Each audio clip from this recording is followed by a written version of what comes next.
Katy Perry, the pop chameleon who once roared her way to the top of the charts, has now stumbled into a comeback so cringeworthy, it's practically its own art form.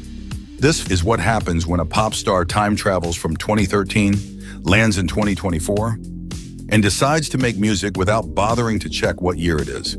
It's a masterclass in how not to stage a comeback, served with a side of controversy and a generous helping of secondhand embarrassment. So strap in and hold on to your wigs, because we're about to dive deep into the beautiful disaster that is Katy Perry's women's world. Let's take a moment to remember the Katy Perry of yesteryear, the pop goddess who once reigned supreme over the charts. This is the woman who tied Michael Jackson's record with 5 #1 singles from a single album, Teenage Dream, the first female artist to have 5 100 million certified songs, a chart topper who sold over 143 million records worldwide, cementing her place as one of the best-selling music artists of all time. Katy Perry was the undisputed queen of pop, ruling the airwaves with an iron microphone and a whipped cream bra. She gave us anthems like Firework that had us all feeling like cosmic dust, and bangers like Dark Horse that trapified our souls. This is the woman who performed at the Super Bowl halftime show and turned Left Shark into a cultural icon. Fast forward to 2024, and we're left staring at women's world like it's a piece of abstract art we're trying desperately to understand. It's as if Katy took all her hit-making power, stuffed it into a time capsule, and forgot where she buried it. This new single isn't just a misstep, it's a full-on pratfall down the stairs of relevancy. This is what a feminist video clip would look like if made by a guy, one YouTube comment read, while another said, "This feels like a parody of feminism gone wrong." Another follower commented, "I am a blue-collar woman and this is embarrassing. This is a slap in the face to women. This is how men view us and you're just fueling this. You are not helping women just stop." Let's break down why this song is about as welcome as a pop-up ad on a sketchy website. 1. The lyrics. If cringe were a currency, these lyrics would make Katy richer than Elon Musk. We've got gems like, "She's a sister," "She's a mother," "She was born to shine," that feel like that they were written by an intern desperately trying to use slang they don't understand. It's giving, "How do you do, fellow kids?" What?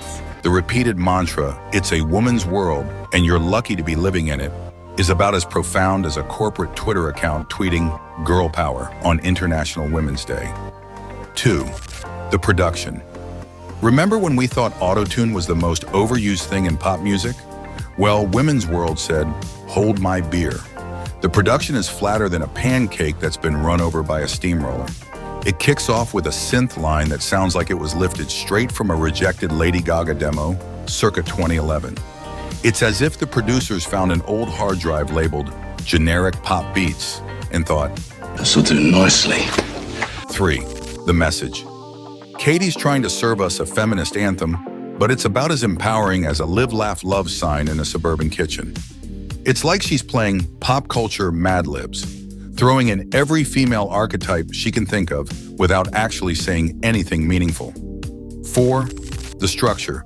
The song completely forgoes a bridge, a crucial ingredient in the recipe of a pop song. The result?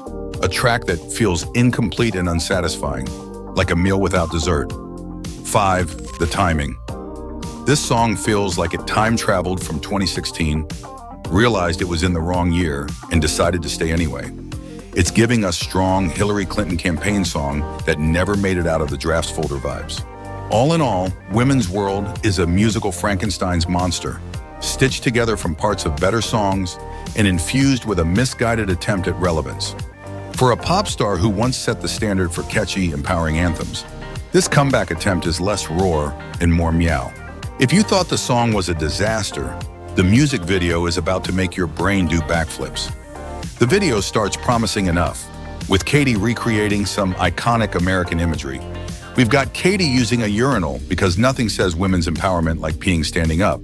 Am I right? Then we've got Katy working traditionally masculine jobs, which is actually kind of cool, but then suddenly we're hit with a barrage of bizarre visuals. We've got 1.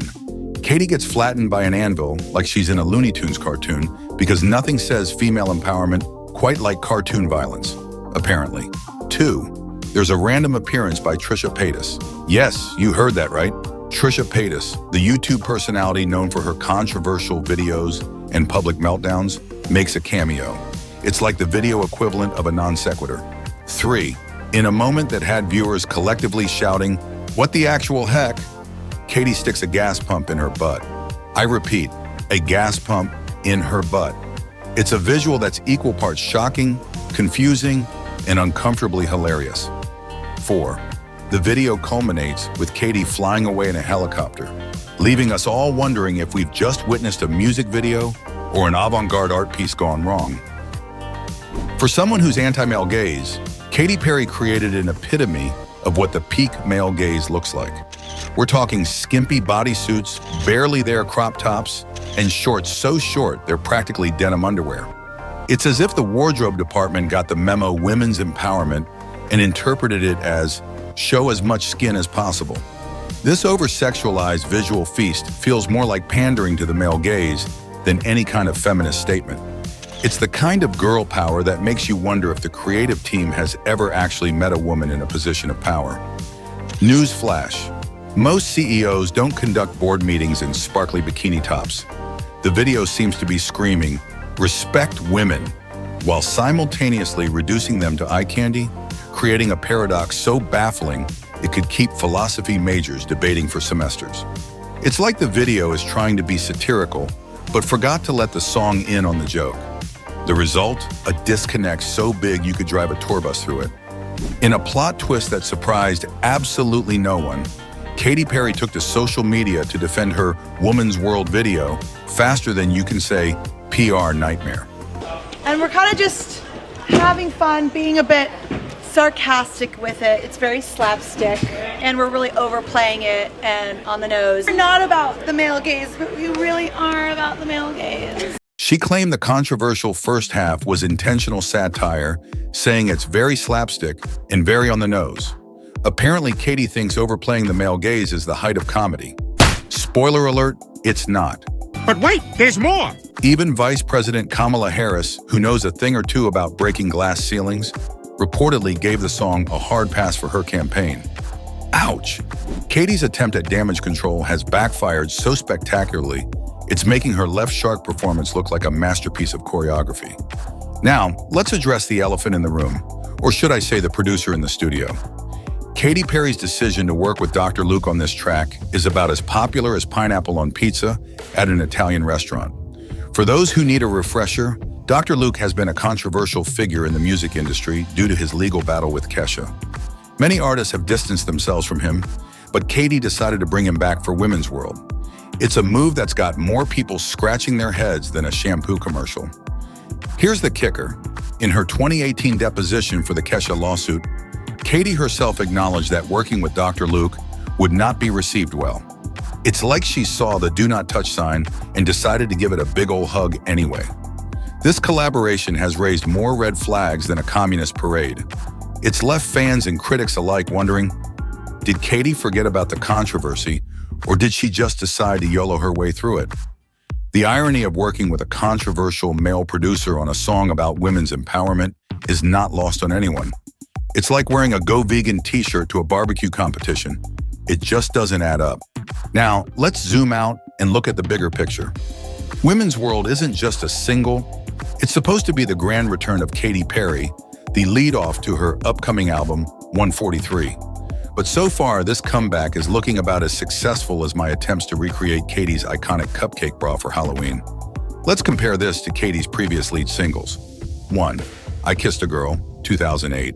Controversial, catchy, and career-launching. 2. California Girls, 2010. A summer anthem that still slaps. 3. Roar, 2013. An empowerment bop that actually empowered. 4. Chained to the Rhythm, 2017. A brave choice that, while not her biggest hit, at least had a clear vision. And now we have Women's World, which is about as memorable as what I had for breakfast last Tuesday. The song has more dislikes than likes on YouTube.